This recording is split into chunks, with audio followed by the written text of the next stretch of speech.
Hello guys and welcome to a new brand video. In today's tutorial, I will show you how to access to the Facebook Marketplace.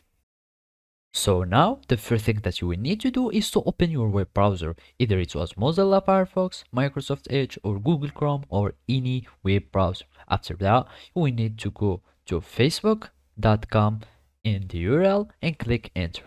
Now you will need to create a Facebook account if you don't already have it. To do so, you will need just to click create new account and it will take you to the new account creation.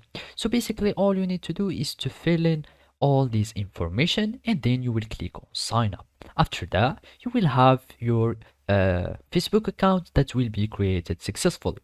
Then all you need to do is to go again to facebook.com and then you will add your account or you are going to log in to your account. So basically you click on login after you fill in your email and password and it will take you to your account.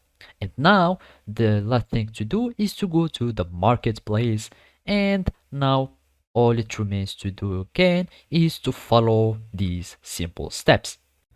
So now after that you have access to marketplace or the Facebook marketplace, now you can buy and sell everything that you want. So basically all you need to do now is to click on any product that you want to buy and then you will click on it and basically if it has like a shipping method, you will find the checkout button. You can just buy it by adding your payment method or payment informations, or you can just send and contact directly the seller and get the listing that you want. Otherwise, if you want to sell in marketplace, you need just to create a new listing and add its information and publish it in the Facebook Marketplace. So basically this is how you can access Facebook Marketplace. Thank you for watching and see you next time.